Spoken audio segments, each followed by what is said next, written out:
Hi, everyone. Hello. Thank you so much for having me. It's an honor to be a part of a celebration that lifts up strong mothers, trailblazing businesswomen, and supports an organization that has become deeply personal to me, the American Lung Association. I'm here to share my story because lung cancer doesn't always look the way we imagine, and sometimes it touches the people you'd least expect. And for someone like me, time has taken on a whole new meaning. So thank you for giving me some of your time today. As she said, my name is Kelsey Dellino. I'm 35, and I married my incredible husband, Tony, in 2022.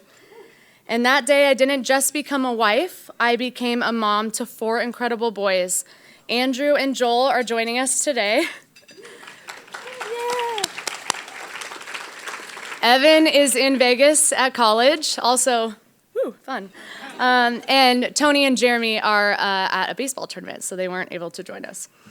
We live in Lake Stevens, and our life is a whirlwind of after-school practices, baseball games, loads of laundry, and bedtime routines. It's busy, and it's beautiful. Before cancer, I was commuting nearly 3 hours a day to manage SoulCycle in Bellevue. Fitness wasn't just my job, it was my identity. I was strong, driven, and always in motion. That is, until I wasn't. About a year ago, I started feeling off.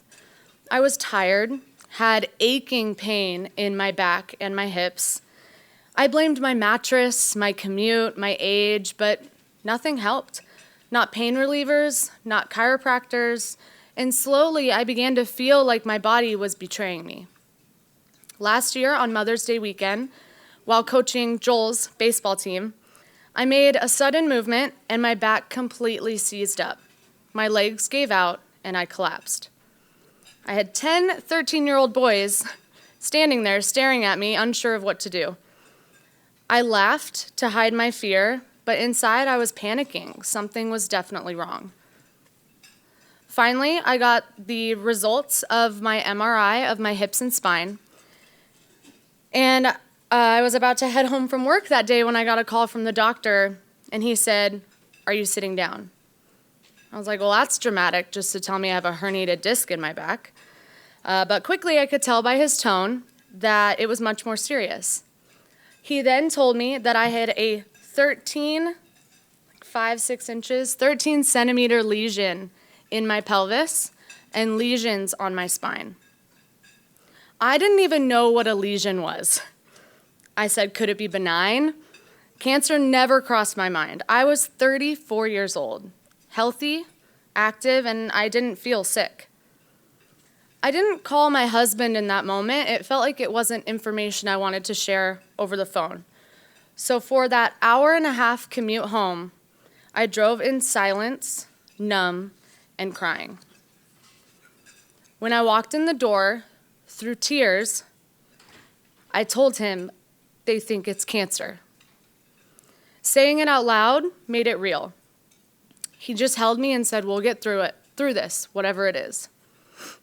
We chose not to tell the kids in that moment because we didn't have answers or even know what kind of cancer it was. For weeks, we lived in the unknown while doing different kinds of scans and waiting for results. Then came Father's Day weekend. I collapsed again at a baseball tournament. But this time I didn't get back up laughing.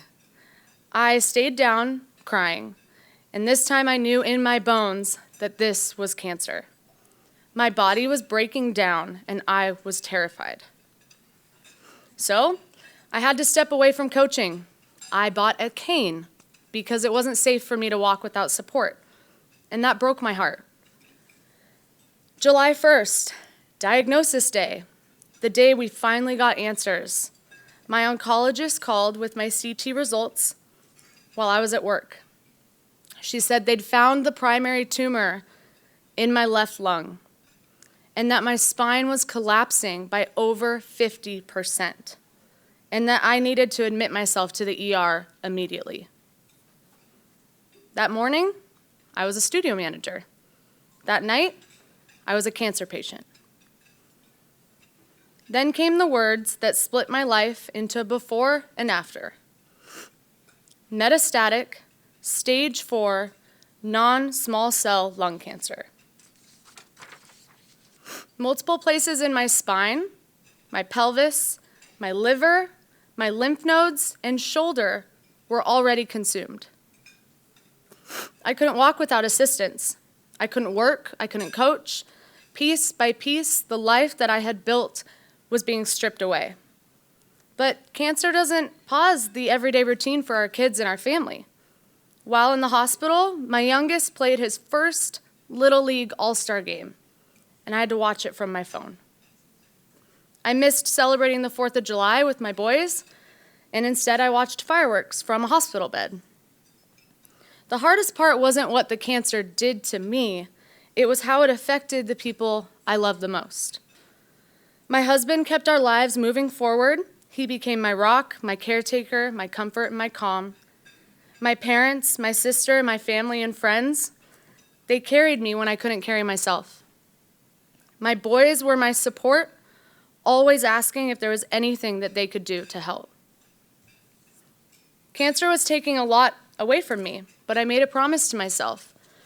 I would not let it take my role as a wife, and I would not let it take my role as a mother. Throughout this journey came the words that make you stop in your tracks. From multiple doctors, I heard, there's a significant amount of cancer. Your cancer is everywhere. And the one that hit the hardest, your life will never be the same.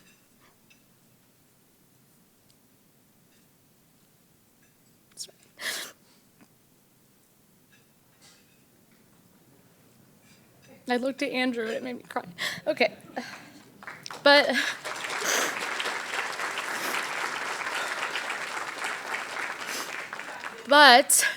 I refused to believe that that was the end of my story. Thank you. There was a sliver of hope. I tested positive for a mutation called EGFR, which meant I qualified for targeted therapy called Tagrisso. It's not a cure, but it gives us something precious: time.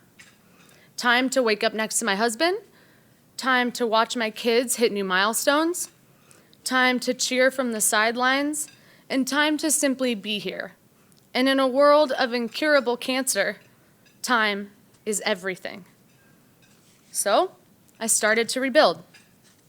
20 rounds of radiation to my pelvis and my spine, a spinal fusion surgery that I just had in November, where they replaced my L5 vertebrae with a titanium cage. And that cage gave me something I thought I had lost. It gave me back movement. I can walk again. I can run again. I can play catch with my kids. And that is everything. These days, I don't go to work anymore, but I do have a full-time job. Caring for my body, managing my medication, building my oncology team, scheduling my appointments, getting the kids to practice, showing up however I can for the people I love. And I'm so incredibly grateful for all of it. Thank you.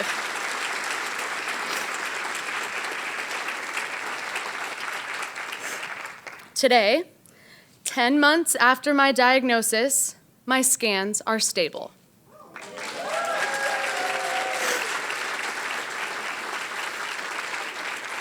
And if you know lung cancer, you know that stable is the best word we can hear.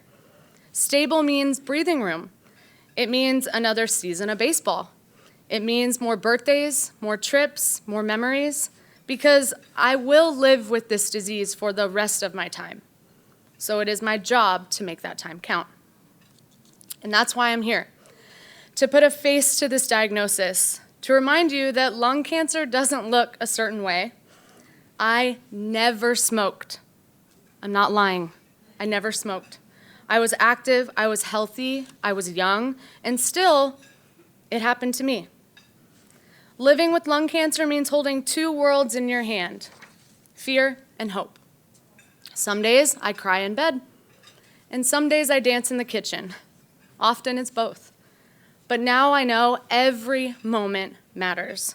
Every practice, every dinner, every I love you, even the laundry, because it all means that I'm still here. That's why this work matters, this organization matters, and you matter. Because when you fund research, support families, and amplify stories like mine, you're not just helping patients, you're giving people like me more time. More time to live, more time to love, more time to be a wife, and more time for my kids to have their mom. That's where you can clap.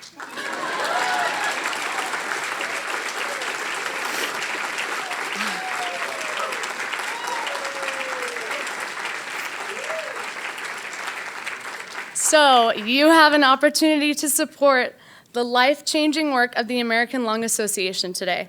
Along with defeating cancer, the Lung Association is working to eliminate tobacco use and tobacco-related illness, improve clean air for all, and supporting patients and their families living with lung disease, including COVID-19. There are several ways for you to donate. At registration, you received a text prompt on your phone that will send you directly to the platform to donate.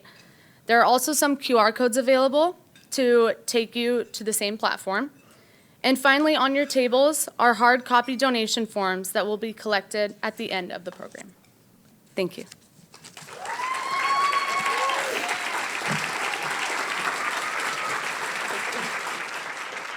We're not letting her leave. You stay up here, Kelsey.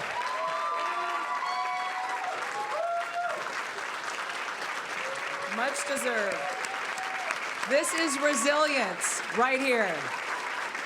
You're amazing. Thank you for sharing so much, being so vulnerable and raw and real with us today. It's truly incredible. Truly incredible.